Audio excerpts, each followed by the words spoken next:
Every empire needs a moral excuse. Welcome to Chasing Signals. All right, let's talk about a guy who was canceled before cancel culture was even a thing. His name was J.A. Hobson, an economist back in 1902.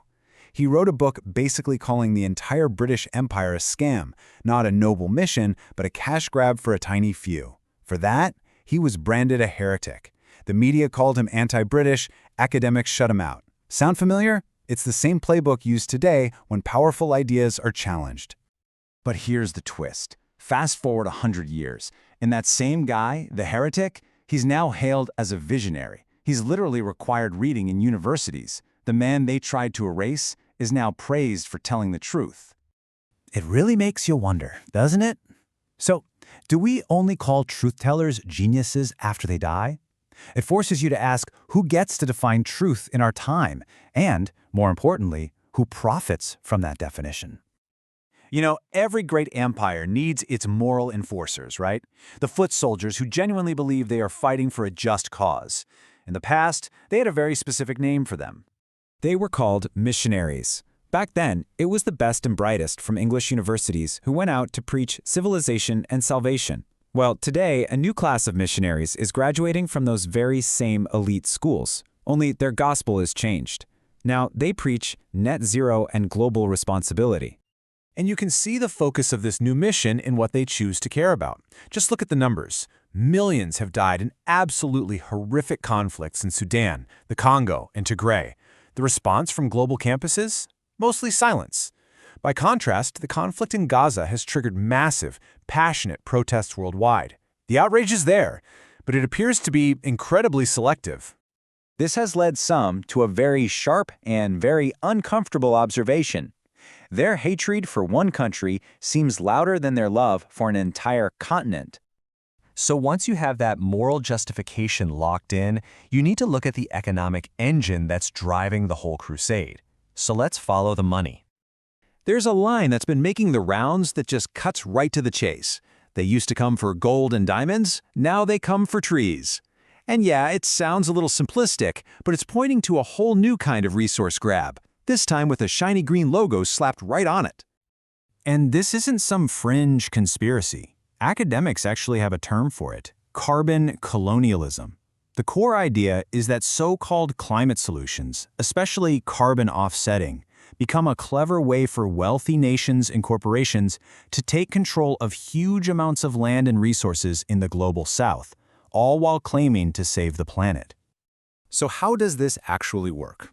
Well, it's a pretty simple three-step playbook. 1. A giant corporation buys up thousands of acres in a place like Uganda to plant trees for carbon credits. 2. The indigenous people who have lived on that land for centuries are displaced, sometimes forcibly. 3. The corporation gets to snap a green sticker on their annual report and gets praised for its amazing sustainability. The game is the same, just with a new moral justification. And of course, who leads this global charge? That brings us to the high priests of this new faith, the ones who preach sacrifice to all of us from 30,000 feet. Get this, at a recent climate summit in Davos, where the global elites meet to solve our problems, over 1,500 private jets were spotted. Let that sink in. 1,500 private flights all going to a conference to discuss cutting emissions. And to put that hypocrisy into perspective, it's just mind-boggling. A single 4-hour flight on one of those jets spits out about 10 tons of CO2. Now, compare that to the average person in Uganda, the same country getting its land bought for these offsets. Their entire yearly carbon footprint is just 0.1 tons. One flight is equal to the annual emissions of 100 people on the ground. It really is like that saying goes. They tell the poor to stop driving while they're literally flying to Davos to talk about it. It's not just hypocrisy at this point, it's a performance. As another critic put it, it's the same as the priest blessing the king's war. Both are moral theater.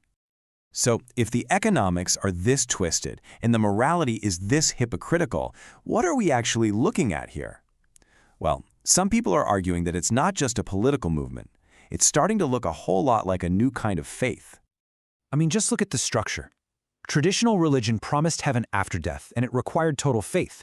This new climate movement, at its most extreme, promises a kind of heaven on earth, but only after we achieve net zero. And what does it require? Total faith in models and outcomes you can't see or verify for yourself. And this is where we have to pause and look at a really chilling historical pattern. We all want to believe that the educated class, the intellectuals, are the guardians of truth. But history warns us that they often just follow power. Think about it. Many German scientists and academics in the 1930s used the language of scientific progress to rationalize what the Nazis were doing, justifying unimaginable suffering for a so-called greater good. It's a brutal reminder that leads to some very sharp advice.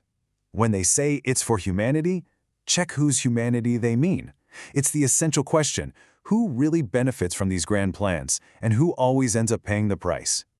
And so, this all boils down to one final, deeply uncomfortable question that ties everything together.